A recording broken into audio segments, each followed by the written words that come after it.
नमस्कार प्यारे बच्चों। कल मैंने आपको आयोनिक साम्य आयोनिक इक्विलिब्रियम के एक दो क्वेश्चन तैयार कराए थे। पहला मैंने बताया था सॉल्ट हाइड्रोलाइसिस लवण जल अपघटन में किस तरह से क्वेश्चन बनते हैं। दूसरा क्वेश्चन मैंने आपको बताया था ब्रांस्टेड अम्ल और ब्रांस्टेड क्षार, कॉन्जुगेटेड एसिड कॉन्जुगेटेड बेसिड। दोनों क्वेश्चन हमारे क्लियर थे। आज इसी में आगे इसी यूनिट को आगे लेके जा रहा हूँ मैं, जिसमें क्वेश्चन थर्ड नंबर पे जो मैं आज आपको बता रहा हूँ उसका नाम है विलेयता गुणनफल। एक क्वेश्चन इसमें से भी बनता है कॉम्पिटिशन एग्जाम में।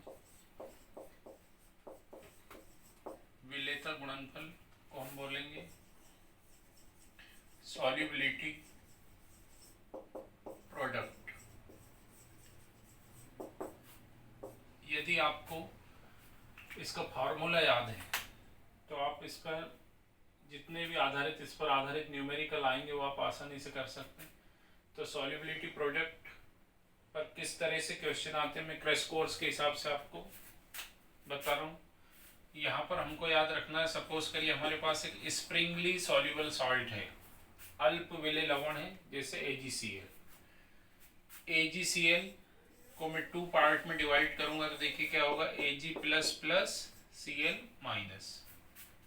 अब अल्प विलेय लवण है, याद रखिए, जो पानी में बहुत कम घुलता है, स्प्रिंगली सॉल्युबल वाला हम। इसमें द्रव्य अनुपाती क्रिया का नियम अगर अपन लगाएं तो क्या हो जाएगा, Ag प्लस ये ऊपर चला जाएगा, Cl माइनस ये भी ऊपर, और अपोन में आ जाता है इसमें AgCl। हम बोल रहे हैं AgCl का आयनन बहुत कम होता है, आयोनाइजेशन बहुत कम होता है, इसलिए मैं इसको यहाँ ला सकता हूँ, कांस्टेंट बना सकता। आगे हमारा बचेगा Ag plus into Cl minus. AgCl की जगह हम क्या लिख सकते हैं, KSP, और इसकी जगह मैं लिख सकता हूँ AS। ये कहाँ से लिखे याद रखना, सॉल्युबिलिटी प्रोडक्ट कांस्टेंट होगा, विलेयता गुणनफल स्थिरांक, और ये दो आयन है इसलिए हमने विलेयता लिखेंगे यहाँ पर सॉल्युबिलिटी। अब KSP की वैल्यू अगर आप देखें तो आपको क्या मिल जाएगी, H2। तो विलेयता गुणनफल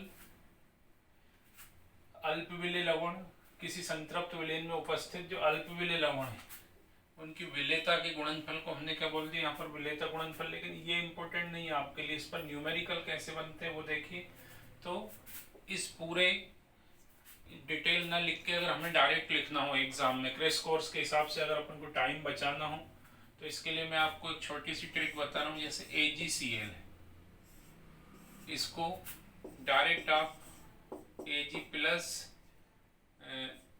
Cl माइनस लिखते हैं हम, यहाँ डायरेक्ट क्या लिख दूंगा मैं, KSP, और ये एस इंटू एस, प्लस से इंटू क्यों लिख दिया मैंने, ये आपको ध्यान रखना है। अब अगर आपसे KSP की वैल्यू पूछी तो आपको एस की वैल्यू दी रहेगी, विलेयता दी रहेगी, तो विलेयता गुणनफल निकाल सकते हैं आप। और यदि आपसे विलेयता पूछे तो फिर आपको क्या दिया रहेगा, विलेयता गुणनफल। ये फार्मूला आप बना के यहाँ वैल्यू पुट करके आसानी से इसके न्यूमेरिकल हम कर सकते हैं। तो सॉल्युबिलिटी प्रोडक्ट या विलेयता गुणनफल किस किस के लिए पूछ सकते हैं आप से, तो इसमें बाइनरी भी है, ट्राइनरी है, टेट्रानरी और पेंटानरी, द्विअंगी के लिए, त्रिअंगी के लिए, चतुरंगी और पंचअंगी तक है आपके सिलेबस में। तो मैं एक एक करके आपको क्लियर कराऊंगा इसको। विलेयता गुणनफल पर जो आधारित सवाल है वो कितनी आसानी से आप कर देंगे वो कम समय में, ये हमें देखना है।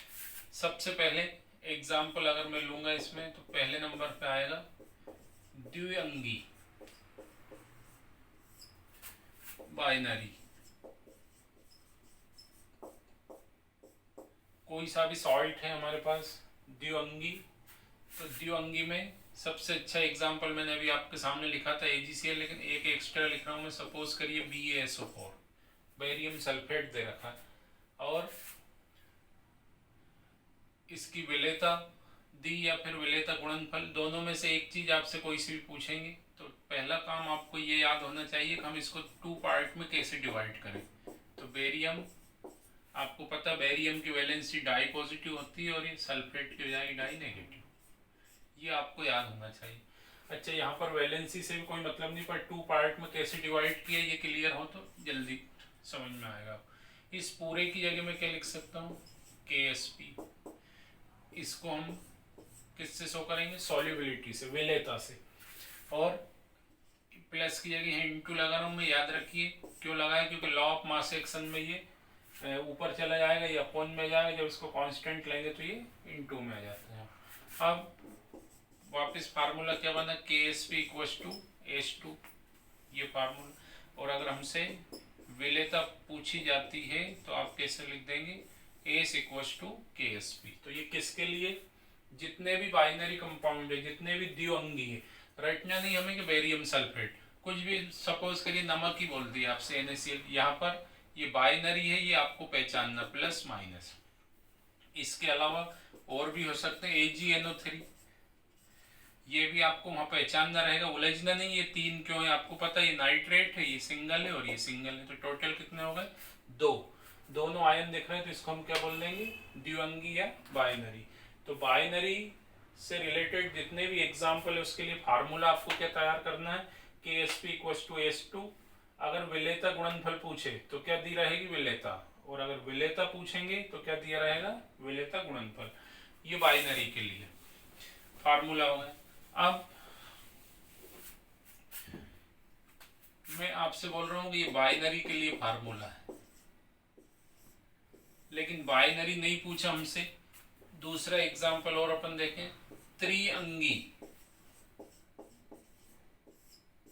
एक ऐसा सॉल्ट दिया, ऐसा एग्जाम्पल दिया जो त्रिअंगी हो, ट्राइनरी, उसके लिए फार्मूला। और ट्राइनरी होता क्या है ये और देख लें आप लोग, BaCl2। वैसे ही आपको समझ में आ जाएगा, यहाँ पर बेरियम अकेला है और क्लोरीन कितने, 2 हैं, तो कुल कितने आयन मिलेंगे यहाँ पर, 3।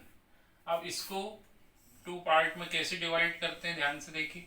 आप सब जानते हैं बेरियम की valency dipositive, plus chlorine की होती है मोनोनेगेटिव, लेकिन नंबर ऑफ क्लोरीन कितने, क्लोरीन की संख्या कितनी है, 2।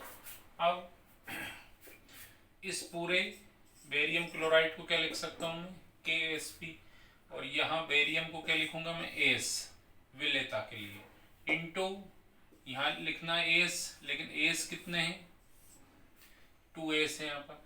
और याद रखिए यही 2 ही कहाँ चला जाएगा, पावर में। बेरियम फिर से देखिए, बेरियम की जगह हमने S लिखा, क्लोरीन की जगह भी S लिखा, लेकिन क्लोरीन 2 है तो मैंने यहाँ लिख दिया 2S, और 2 को कहाँ लेगा, पावर में। अब इसके लिए फार्मूला क्या बनेगा, 2 2 4, S2 तो ये दिख रहा है और 1 ये हो गया हमारा KSP इक्वल्स टू 4S3। अगर आपसे विलेयता पूछी जाती S तो आप क्या कर देंगे, KSP अपॉन 4, और पावर पे क्या लिख सकते हैं, 1/3, या तो हम ऐसे लिख देंगे। अगर आपको ये तरीका नहीं लिखना तो एक और तरीका है इसका, S इक्वल्स टू KSP/4 तो लिखना ही लिखना है हमें, और यहाँ रूट के पहले क्या लिख देंगे, 3। तो ये फार्मूला किसके लिए बनेगा, जितने भी ट्राइनरी कंपाउंड है, जितने भी त्रिअंगी यौगिक है, सबके लिए आपका ये फार्मूला मिल जाएगा। अब यहाँ पर मैं बार बार आपसे बोल रहा हूँ, विलेयता है ये, और ये है विलेयता गुणनफल, ये सॉल्युबिलिटी है और ये सॉल्युबिलिटी प्रोडक्ट, दोनों में से एक दिया रहेगा वहां पर आपको। अब त्रिअंगी के लिए फार्मूला हमारा ये बन गया। डायरेक्ट कभी कभी फार्मूला ही पूछ लेते हैं त्रिअंगी के लिए, फार्मूला तो ये और ये दोनों आपको याद रखना, ऑब्जेक्टिव में कौन सा है वहां पर सेलेक्ट करेंगे। अगला देखिए, चतुरंगी, तीसरा एग्जाम्पल मैं आपको बता रहा हूं, चतुरंगी या टेट्रानरी। चतुरंगी क्या होता है यहाँ पर, इसके लिए एक एग्जाम्पल बताऊंगा मैं आपको, सिंपल एग्जाम्पल, AlCl3। अब ये चतुरंगी है, वैसे ही हमें समझ में आ रहा, 1 एल्युमिनियम और 3 क्लोरीन। दो भाग में जल्दी से मैंने आपको बांटना सिखा दिया। इसमें एल्युमिनियम अकेला है, लेकिन एल्युमिनियम की वैलेंसी कितनी है, संयोजकता कितनी है, 3। यहाँ ट्राई पॉजिटिव लिख दिया। प्लस क्लोरीन कितने हैं, 3, और क्लोरीन की संयोजकता होती है 1, तो हम यहाँ 3 का गुणा कर देंगे। अब आप देखिए, जितने पॉजिटिव दिखाई दे रहा है आपको, उतने ही क्या दिखाई देना चाहिए, नेगेटिव। ये बहुत काम की चीज है जो आपको याद रखना। पॉजिटिव और नेगेटिव इक्वल कैसे दिखाई दे रहा है, 3 पॉजिटिव और ये 3 इंटू 1, तो 3 नेगेटिव हो गया।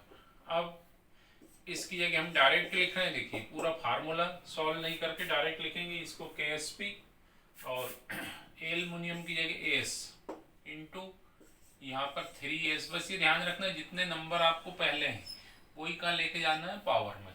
तो बहुत जल्दी से फार्मूला तैयार। KSP इक्वल्स टू 3 3 9 और फिर 27, 3 इंटू 3 इंटू 3, ये ध्यान रखना है। और एस कितने आ जाएंगे यहाँ पर, 4। एस 3 तो ये दिखाई दे रहा है आपको, एक एस ही है। अब KSP पूछा गया अगर आपसे, तो यहाँ क्या दी रहेगी, एस की वैल्यू। और अगर एस पूछेंगे तो फिर क्या दिया रहेगा, KSP। KSP को हमें इधर ले आए, KSP बाय 27, और पावर में क्या लिख देंगे, 1/4।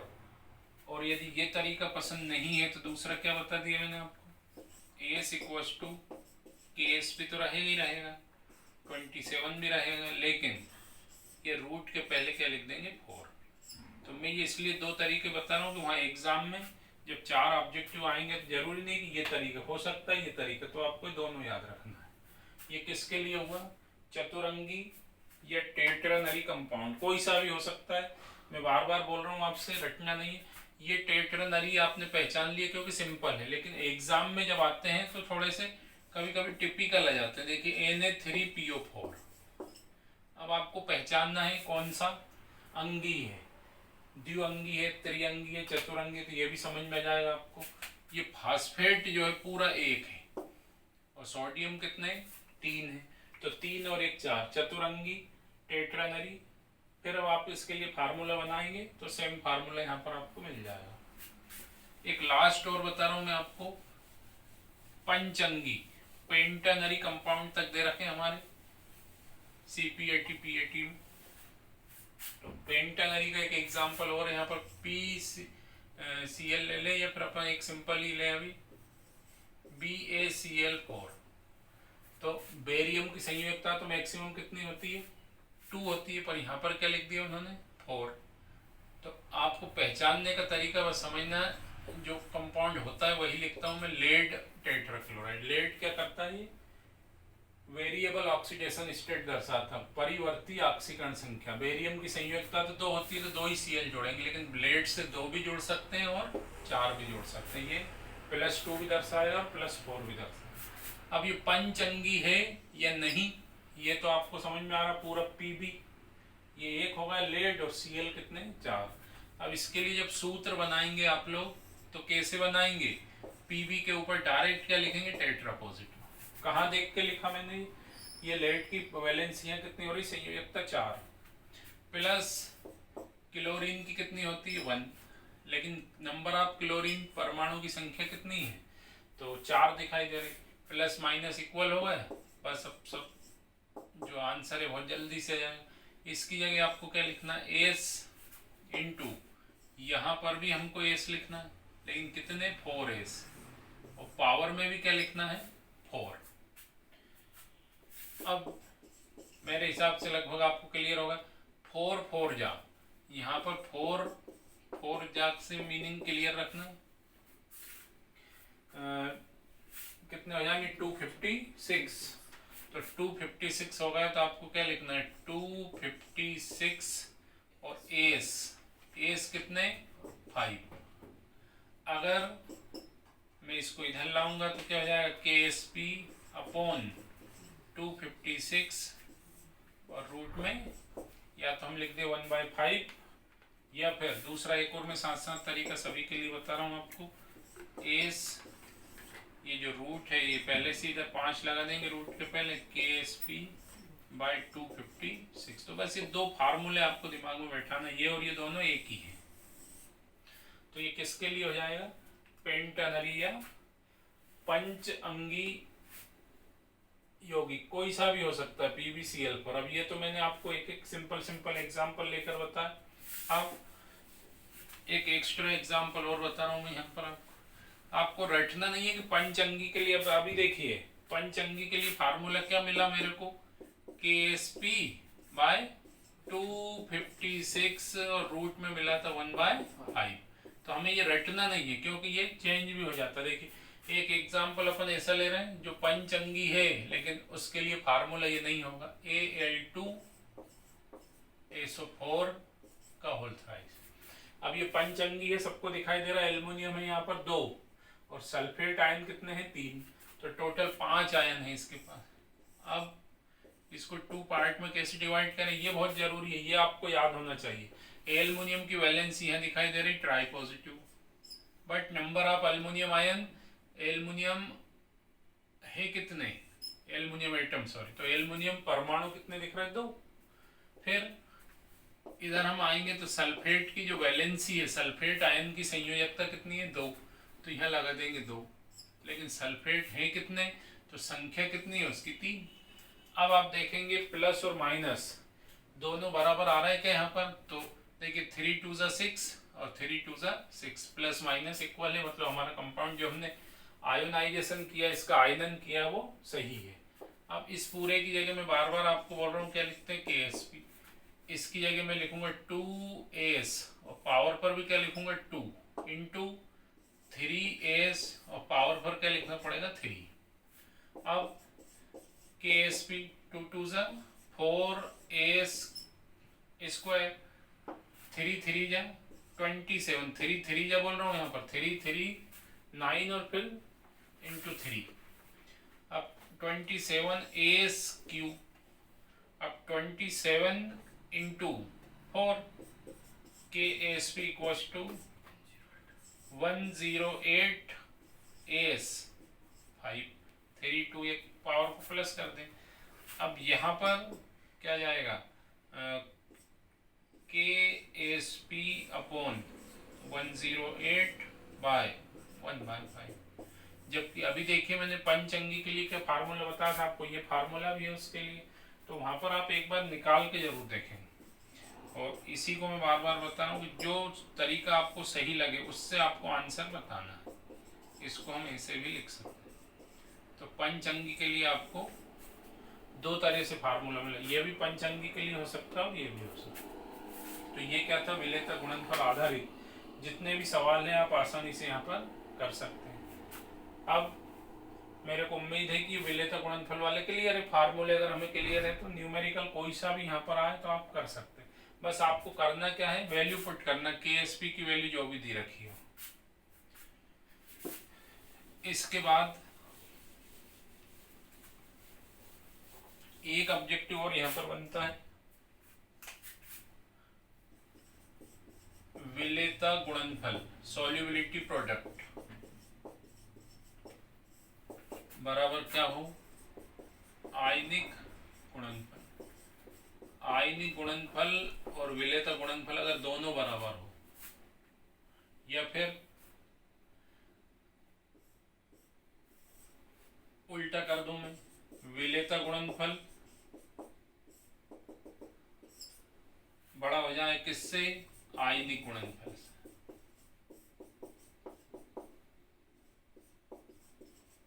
और एक कंडीशन और हम देखें, विलेयता गुणनफल लोअर देन आयनिक गुणनफल। ये सॉल्युबिलिटी प्रोडक्ट और ये आयनिक प्रोडक्ट। अब कब घुलनशील होगा, कौन सा यौगिक घुलनशील होगा, कौन सी रिएक्शन फास्ट होगी, तो ये दिमाग में रखना। अगर विलेयता गुणनफल किसके बराबर हो? आयनिक गुणनफल के बराबर, तो याद रखना इसका आयनन नहीं होगा, आयोनाइजेशन नहीं होगा। यदि विलेयता गुणनफल ज्यादा हो जाए किससे? आयनिक गुणनफल से, तो भी इसका आयनन नहीं होगा। दोनों कंडीशन याद रखना। आयनन कब होगा, आयोनाइजेशन कब होता है? जब आयनिक गुणनफल की वैल्यू अधिक हो किससे? विलेयता गुण, तो यहाँ पर आयोनाइजेशन हो जाता है। तो एक ये ऑब्जेक्टिव याद रखना, आयनन होगा और यहाँ पर आयोनाइजेशन नहीं होगा। तो ये एक ऑब्जेक्टिव इसको तैयार करना हम। अब आयनिक साम्य वाली यूनिट में नेक्स्ट क्वेश्चन किस पर आधारित आता है वो देखिए। एक और यह परेशान करेगा आपको, बफर विलयन। मैं थोड़ा क्रैश के हिसाब से जल्दी जल्दी बता रहा हूँ, ध्यान से देखते हैं ना। बफर सॉल्यूशन, अब ये इंग्लिश वर्ड है, ध्यान देना। अगर मैं इसका हिंदी लिखूं तो इसको हिंदी में क्या बोलेंगे, प्रतिरोधक घोल। लेकिन आज के लिए फेमस हो गया इसका इंग्लिश वर्ड बफर सॉल्यूशन या बफर विलयन। अब बफर विलयन किसको कहेंगे हम, देखिए एक हमारे पास सॉल्यूशन है, सपोज करिए उसका पीएच वैल्यू कितनी है, 5 है। एक विलयन रखा है कोई सा। अब मैं इसमें क्या रखूंगा, थोड़ा सा 2-4 बूंदे कहीं से भी लाके मैंने क्या ऐड कर दिया इसमें, एसिड। स्मॉल अमाउंट में या थोड़ी मात्रा में एसिड मिला दिया मैंने, या फिर क्या करूं मैं, थोड़ी मात्रा में क्या मिला दूं इसमें, बेस। या तो मैं इसमें अम्ल मिलाऊंगा या फिर मैं इसमें क्षार मिलाऊंगा। लेकिन जब आप इसका पीएच देखेंगे तो आपको फिर भी कितना मिलेगा, 5।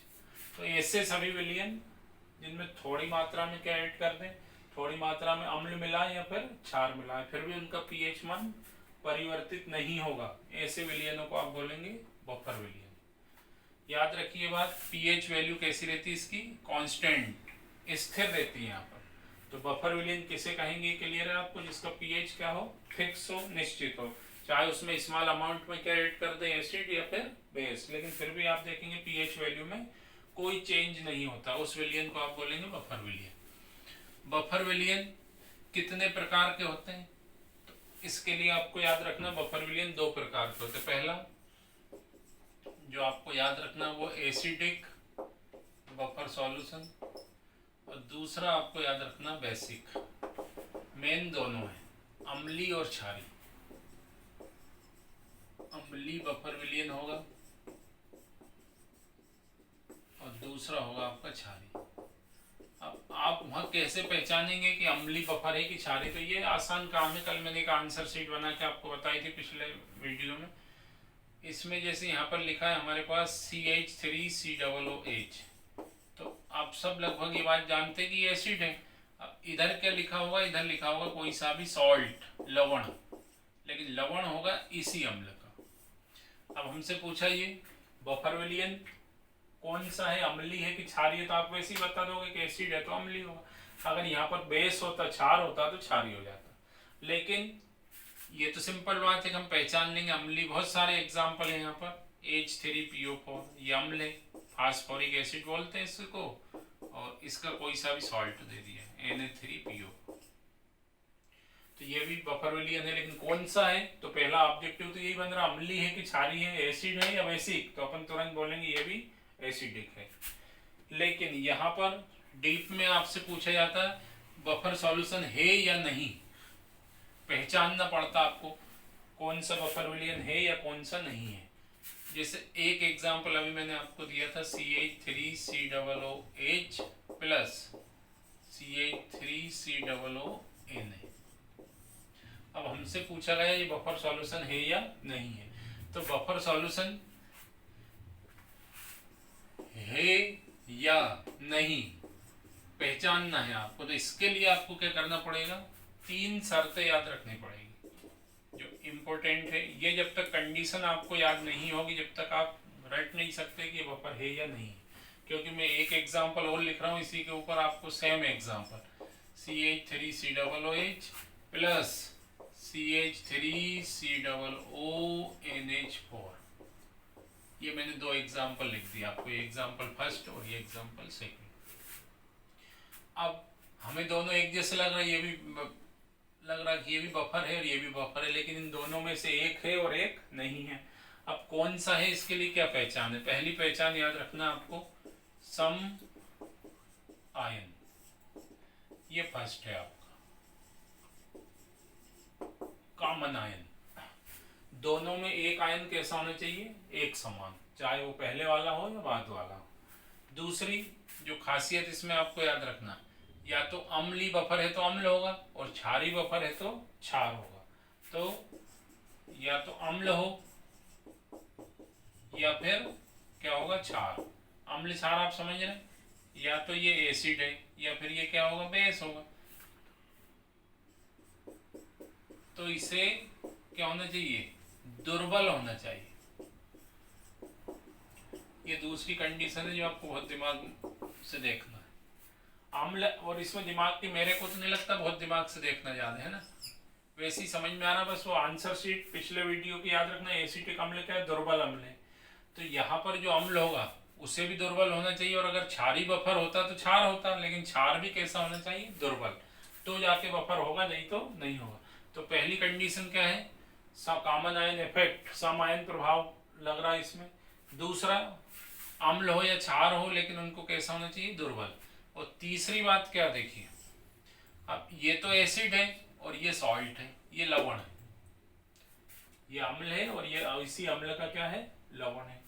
अब लवण में आप देखिए अम्ल है, तो यहां मैं एसीटेट आयन को काट रहा हूं, देखिए CH3COONA, इसको 2 पार्ट में डिवाइड करें। सॉल्ट है, वाटर में डिसॉल्व हो जाएगा, तो वाटर में डिसॉल्व करके देखिए आप, H plus plus OH minus, ये माइनस प्लस।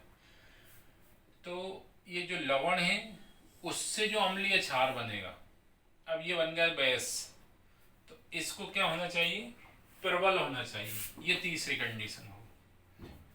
जो लवण है उसका जब आप आयनन करेंगे तो अम्लीय लवण होगा तो क्षार प्रबल होना चाहिए, और क्षारी बफर का उदाहरण होगा तो उसका अम्ल प्रबल होना चाहिए। यहां पर आप देखिए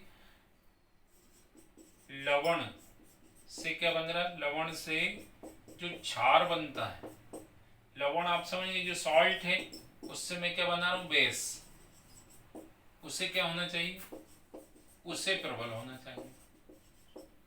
अगर आपको ये 3 शर्तें याद है तो आप बहुत आसानी से बता सकते हैं बफर विलयन कौन सा है और कौन सा नहीं है। अब मैं प्रैक्टिस करवाऊंगा आप लोगों को इसके लिए। कॉमन आयन, पहले हम ये एग्जांपल देखें सेकंड वाला, ये बफर है या नहीं है।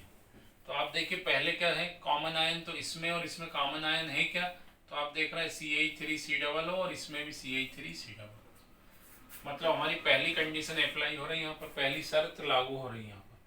अच्छा, ये अम्लीय बफर है, तो जो अम्ल दिखाई दे रहा है आपको वो दुर्बल है, तो आप कहेंगे एसिटिक एसिड से वीक एसिड, दुर्बल भी है, तो दूसरी शर्त भी यहाँ पर हमारी लागू हो रही। तीसरी शर्त अगर हम देखें, ये जो लवण बन रहा है, लवण से क्या बनेगा, क्षार, NaOH, तो ये NaOH जो बना ये प्रबल क्षार है या नहीं, तो आप कहेंगे ये लवण से जो क्षार तैयार हुआ वो प्रबल है। तो ये तीसरी कंडीशन भी यहाँ पर लागू हो रही। तो तीसरी शर्त लागू हो गई तो आप फट से बोल देंगे ये क्या है, बफर विलयन है। अगर तीनों में से एक भी कोई शर्त फेल हो जाती तो फिर ये बफर विलयन नहीं होता। अपन अब एग्जांपल फर्स्ट देखें, मैंने पहले सेकंड बता दिया आपको। फर्स्ट में आप देखिए पहली शर्त लागू हो रही, तो आप कहेंगे लागू हो रही क्योंकि दोनों में क्या है, सम आयन, कॉमन आयन है दोनों में। दूसरी शर्त आप देख रहे हैं अम्ल है, हाँ है, लेकिन अम्ल कैसा है, दुर्बल भी है, तो ये दूसरी शर्त भी लागू हुई। लेकिन तीसरी शर्त है जो लवण बन रहा, देखिए लवण बना वो उसका क्षार कैसा है, NH4OH, और NH4OH होता है दुर्बल क्षार, जबकि हमसे क्या बोला कि जो क्षार है उसको कैसा होना चाहिए, प्रबल, और यहाँ क्या मिल रहा है, दुर्बल। तो 2 शर्त तो लागू हो रही है यहाँ पर, लेकिन तीसरी शर्त यहाँ पर फेल हो गई, इसलिए ये बफर विलयन नहीं है और ये बफर विलयन है। ये इसके पहचानने का तरीका है। 1-2 एग्जाम्पल और देखिए अगर अभी भी कम समझ में आया। पहले मैं फिर से बोल रहा हूँ आपसे, हमें कितनी कंडीशन याद होना चाहिए, ये तीनों कंडीशन आपके दिमाग में होना चाहिए, और इनको रटना नहीं, वही देखकर हम इन्हें बना सकते हैं। फिर से एक एग्जाम्पल बता रहा हूँ, H2CO3, जिन बच्चों को अभी भी कम समझ में आया इससे क्लियर करना, K2CO3। हमसे पूछा गया ये बफर सॉल्यूशन है या नहीं है, ये प्रतिरोधक घोल है या नहीं है। बफर विलयन किसे कहते हैं, अपनी शुरू में बात हो गई, जिसमें थोड़ी मात्रा में एसिड या बेस मिला है, उसके पीएच में कोई परिवर्तन ना हो, पीएच वैल्यू कैसी हो, कांस्टेंट हो, उस सॉल्यूशन को आप बोलेंगे बफर सॉल्यूशन। अब ये बफर है या नहीं ये बाद में बात करेंगे, पहले हम इससे पूछा गया ये एसिडिक बफर सॉल्यूशन है कि बेसिक अम्लीय बफर है कि क्षार, तो आपको पता है कार्बनिक एसिड है और जब एसिड है तो कौन सा बफर विलयन होगा, अम्लीय बफर। लेकिन है या नहीं उसके लिए फिर आपको ये 3 शर्तें देखनी। तो पहली शर्त इसमें सबको दिखाई दे रही, देखिए कार्बोनेट कार्बोनेट सम आयन प्रभाव लागू हो रहा है यहाँ पर। दूसरा अम्ल है, ये एसिड है, और ये कौन सा एसिड होता है याद रखना, ये वीक एसिड होता है। वीक एसिड बहुत सारे हैं, लेकिन मैंने आपको जो बता रखे हैं वो एक तो एसिटिक एसिड बता रखा है, एक H2CO3 बता रखा है, और तीसरा मैंने आपको जो फेमस है वो फास्फोर। ये तीनों वीक एसिड होते हैं। मैं फिर से बोल रहा हूँ एसिड बहुत सारे वीक है, लेकिन ये ज्यादा परेशान जो आपको करते हैं वो मैंने यहाँ लिख दिया, तीनों कैसे एसिड है, वीक एसिड। अब यहाँ पर वीक एसिड है मतलब सेकंड कंडीशन भी अप्लाई हो गई। थर्ड कंडीशन देखिए ध्यान से, ये सॉल्ट है, लवण है, इसका ये तो अम्ल है, एसिड है, लेकिन ये क्या है, सॉल्ट है, लवण है। अब इसमें मेरे को क्या करना है, वाटर लेकर आना, देखिए HOH। अब KOH बन रहा है यहाँ पर, इससे मतलब नहीं हमें क्या बन रहा है, KOH, और तुरंत अपने दिमाग में आ गया KOH कैसा बेस है, स्ट्रॉन्ग बेस, प्रबल क्षार है। तो तीसरी शर्त भी लागू हो गई, मतलब ये किसका उदाहरण हो गया, अम्लीय बफर विलयन का उदाहरण हो गया। तीनों शर्त लागू हो रही यहाँ पर, इसलिए तो मेरे हिसाब से आपको बफर सॉल्यूशन भी क्लियर हो गया होगा, वहाँ आप पहचान सकते हैं। अब बस आपको घर पर क्या करना है, इनकी प्रैक्टिस करना ज़्यादा से ज़्यादा। सभी एग्जाम्पल, 4 एग्जाम्पल दिए, सॉरी 4 जो ऑब्जेक्टिव देंगे आपको, उसमें से एक या तो बफर विलयन पूछेंगे है या फिर नहीं है। 3 होते एक नहीं होता, पहचानना रहेगा। देख एक और एग्जाम्पल यहाँ पर देखें, Na3PO4, हमसे पूछा ये है या नहीं, या फिर सेम ऐसा कैसे लिख रहा हूँ, देखिए H3PO4 और यहाँ मैंने क्या लिख दिया, NH4 का होल थ्राइस PO4। ये 2 एग्जाम्पल ऐसे वहाँ 4 मिलेंगे आपको, इसमें से कौन सा बफर है या फिर कौन सा नहीं है। जरूरी नहीं कि बस वही लिखे, सिंपल सही कर। ऐसा एग्जाम्पल भी दे दिया, देखो HCl और NaCl। एक और मैं आपको दे रहा हूँ HNO3 और यहाँ लिख दिया मैंने KNO3। एक एसिड है तो दूसरे को सॉल्ट होना चाहिए, ये बेस है तो दूसरे को सॉल्ट, मतलब दूसरा तो लवण होगा ही होगा, पहला या तो अम्ल हो सकता है या फिर क्षार। यहाँ पर मैंने चारों अम्लीय एग्जाम्पल दिए आपको, चारों के चारों एसिडिक है, क्योंकि ये फास्फोरिक एसिड, ये फास्फोरिक, ये हाइड्रोक्लोरिक और ये नाइट्रिक। अब हमसे पूछा इसमें से एक एग्जाम्पल ऐसा दिया है जो बफर विलयन है और 3 नहीं है, तो इसके लिए आपको कितना आसान तरीका, देखिए पहली कंडीशन यहाँ पर अप्लाई हो, कॉमन आयन मिल रहा दोनों में। लेकिन दूसरी कंडीशन मैंने आपको बताई थी, अम्ल हो या क्षार हो उसको दुर्बल होना चाहिए, लेकिन यहाँ पर नाइट्रिक एसिड, ये तो स्ट्रॉन्ग एसिड है, तो ये यहाँ पर तो सेकंड कंडीशन ही फेल हो गई। तो सेकंड कंडीशन फेल हो गई मतलब ये बफर सॉल्यूशन नहीं है। फिर हम ये वाला एग्जाम्पल देखें, तो Cl देखिए, मजे आ गए यहाँ पर देखने में। मजे हमें इसलिए आ गए कि दोनों में समायन प्रभाव है, तो तुरंत निशान नहीं लगाएंगे वहां पर, ये पहली कंडीशन सिर्फ लागू हुई है। अब दूसरी ओर देखें तो HCl भी आपको मालूम है स्ट्रॉन्ग एसिड है। स्ट्रॉन्ग एसिड भी मैंने आपको पहले कहीं बताए और नहीं बताए तो अपने दिमाग में बैठाना, ये HCl, HNO3, H2SO4 ये तीनों स्ट्रॉन्ग एसिड, ये तीनों वीक एसिड। तो ये एसिड कैसा हो गया, अम्ल कैसा हो गया, प्रबल। तो यहाँ पर भी सेकंड कंडीशन फेल हो रही, और जब सेकंड कंडीशन फेल हो गई मतलब ये बफर सॉल्यूशन नहीं है। तीसरा देखिए बहुत सुंदर लग रहा है देखने में, लेकिन हम रट नहीं रहे, हम देख रहे हैं फास्फेट है, तो ये फर्स्ट कंडीशन क्लियर। सेकंड देखिए एसिड कैसा है, अम्ल हो या क्षार हो उसे दुर्बल होना चाहिए, तो एसिड भी यहाँ पर कैसा हो रहा, दुर्बल, मतलब मजे आ गए। सेकंड कंडीशन भी हमारी यहाँ पर अप्लाई हो रही। थर्ड कंडीशन मैंने बताई, जो अम्ल से जो सॉल्ट प्रिपेयर होता है, लवण बनता है, अब इससे मैं क्षार बनाऊंगा NH4OH। तो NH4OH कैसा बेस है, कैसा क्षार है, तो ये आपको याद रखना है, NH4OH होता है वीक बेस, दुर्बल क्षार। और हमें क्या चाहिए, इससे बना क्षार या अम्ल प्रबल होना चाहिए। तो जो थर्ड कंडीशन है वो हमारी यहाँ पर फेल हो रही। मतलब देखिए, दो शर्तें लागू होने के बाद भी ये बफर विलियन नहीं है। अब हम ये देखें लास्ट एग्जाम्पल, तो इसमें फर्स्ट कंडीशन अप्लाई हो रही है यहाँ पर, तो आप टिक लगा देंगे, हो रही। दूसरी कंडीशन वीक एसिड है, ये भी अप्लाई हो रही। तीसरी कंडीशन आप देखिए NaOH, तुरंत हम अभी ये सब कुछ नहीं करेंगे, थ्री वेरी कुछ नहीं, यहाँ NaOH डायरेक्ट चेक कर लें। NaOH is a strong acid, NaOH का है प्रबल क्षार, मतलब तीसरी शर्त भी यहाँ पर लागू हो गई। तो हमारा आंसर क्या होगा, H3PO4 प्लस Na3PO4। तो इस तरह से आपको तुरंत पहचानना है वहां पर कि कौन बफर विलियन है और कौन नहीं है। लास्ट इसमें एक टॉपिक और है, 5 मिनट का, वो मैं आज क्लियर कर दूं तो फिर इस यूनिट को हम छोड़ देंगे। एक बार आप रिवाइज करना है इन सभी को। और जैसे मैंने आपको पिछले वीडियो में एक बात बोला था कि जिस तरह से हमें कोरोना के साथ साथ जीना सीखना, उसी तरह से अब आपको वीडियो, यूट्यूब, ऑनलाइन, जैसा भी जहाँ से भी मिले, इस तरह से आपको पढ़ाई याद रखने का तरीका भी सीखना है। वो एक अलग मैटर रहता है जब हम आमने सामने बैठे रहते हैं, तो उसमें मैं जानता हूँ बहुत मजे भी आते थे, क्लियर भी होता था। लेकिन अब आप भी मजबूर, हम भी मजबूर, तो अपन कोशिश कर सकते हैं। तो आप दिमाग में ये मत लेना कि अरे कौन देखे वीडियो, तो 15 दिन बाद कोरोना खत्म हो जाएगा, लॉकडाउन फिर चलेंगे व्यूज, वो सब तो कर ही लेंगे अपन, लेकिन इनको भी आप सिंसियर तरीके से करना मेरे हिसाब से, क्योंकि अब आपके एग्जाम में ज़्यादा टाइम नहीं है। और क्रैश कोर्स के हिसाब से मैं थोड़ा जल्दी जल्दी आपको ही बता रहा हूँ। एक क्वेश्चन और इसमें आपको बनता है पीएच वैल्यू।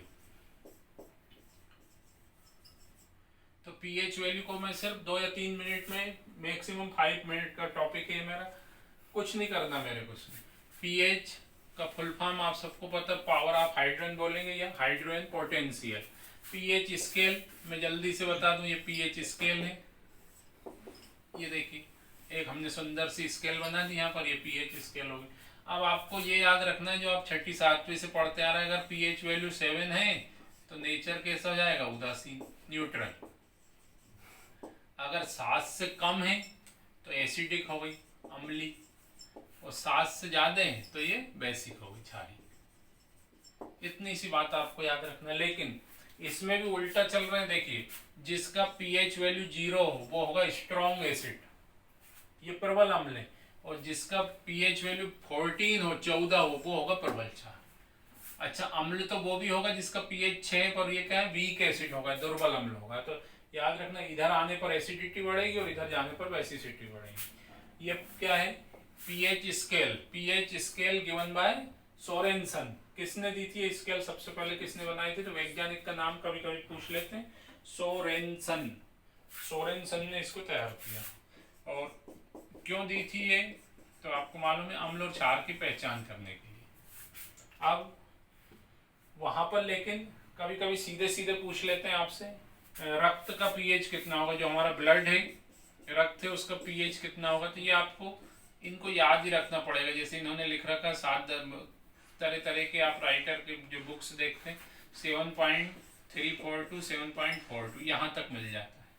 तो इनको हमें, जैसे प्योर वाटर है, शुद्ध जल है, तो शुद्ध जल का पीएच कितना होगा, 7 होगा, तो वो उदासीन हो जाएगा।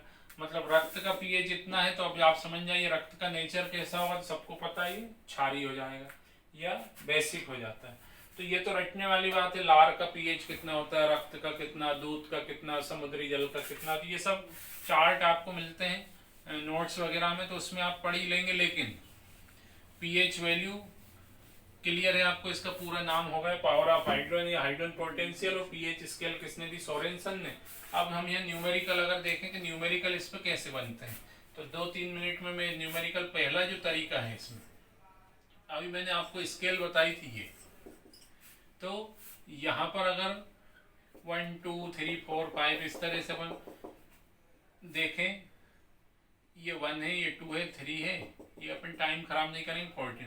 लेकिन यहाँ पर मैं क्या लिख सकता हूँ, 10 टू पावर -0, 1 है तो मैं क्या लिखूंगा, इनके मीनिंग आप सबको मालूम है, 10 की घात अगर -3 है तो वो 3 ही हो जाता है। क्यों हो जाता है, क्योंकि आपको मालूम है log 10 की वैल्यू कितनी होती है, 1 हो जाएगी।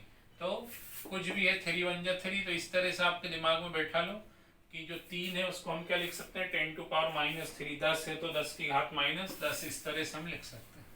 अब हमसे न्यूमेरिकल पूछा गया पहला, एक कोई सा भी एसिड है, देखिए HCl, और इसकी वैल्यू कितनी दे रखी, सपोज करिए 1/100 ये दे रहा। अब इसका pH मान आपसे पूछा, तो सिंपल ट्रिक बता रहा हूँ मैं आपको। अब HCl आप सबको मालूम है एसिड है कि बेस है, तो आप सब बोलेंगे अम्ल है, और अम्ल का pH मान कभी भी 7 से ऊपर नहीं होगा। तो 0 कितनी है वही इसका आंसर हो जाएगा। अगर 1 की जगह डराने के लिए वहाँ लिख देते हैं n/100, तो भी इसका वैल्यू कितनी आएगी 2।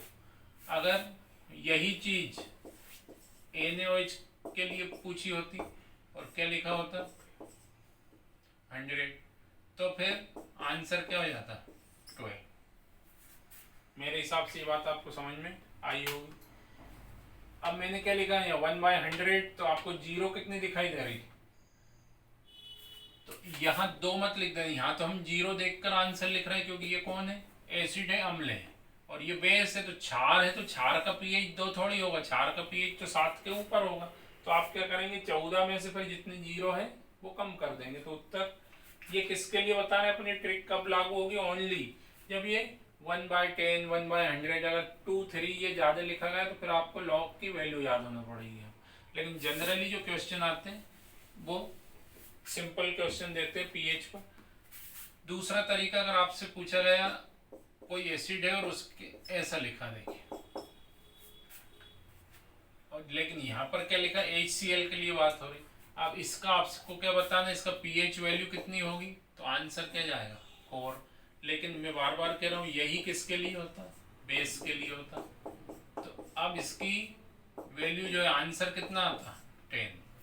तो ये बात मेरे हिसाब से आप समझ रहे होंगे। अम्ल है तो जितनी पावर है वही उसका आंसर होगा, लेकिन अगर क्षार है तो फिर आपको ये पता है कि क्षार का pH 4 तो हो नहीं सकता क्योंकि अम्ल का pH 7 से कम होगा, और क्षार का 7 से ऊपर, तो फिर 14 में से आपको 4 माइनस करके आंसर लिखना। ये दूसरा तरीका है। और एक और तरीका इसका ऐसा दे देते हैं कभी कभी 0.00003 ये वैल्यू दे दी। अब आपसे पूछा गया इसका pH मान बताओ, तो आपको ज्यादा दिमाग नहीं लगाना है, दशमलव दिख रहा है इसके बाद में संख्या गिन लो 1 2 3 4 5, तो आंसर हो जाएगा 5। कैसे, फिर देखिए पॉइंट के बाद वाला, अच्छा इसमें ज्यादा दिमाग मत लगा देना, 1 2 3 4 दिख रहा है, ये 3 है तो 3 जोड़ दिए, 4 और 3 7। अपन को नंबर काउंट करना 1 2 3 4 5, टोटल 5 है, तो आंसर हो जाएगा 5। अब यही चीज अगर किसके लिए होती, क्षार के लिए होती, NaOH के लिए, तो यहाँ सेम कंडीशन देखिए, लेकिन इसका आंसर कितना आया था 5। यहाँ आंसर 5 नहीं लिखना, आपको काउंट तो करना 1 2 3 4 5, लेकिन ये बेस है तो 14 में से 5 आपको कम करना, तो यहाँ आंसर कितना जाएगा 9 आ जाएगा। तो ये 3 ट्रिक मेरे हिसाब से, मैं फिर से आपसे बोल रहा हूँ कि अगर कहीं ऐसा लिखा हो ये 1000 लिखा, लेकिन है किसके लिए, अम्ल के लिए, एसिड के लिए, तो आंसर कितना जाएगा 3। जितनी 0 है उतनी आंसर, लेकिन किसके लिए, एसिड के लिए। और अगर वजह से क्षार है तो फिर आपको 14 में से जितनी 0 है वो हमें यहाँ पर कम करना पड़ेगा।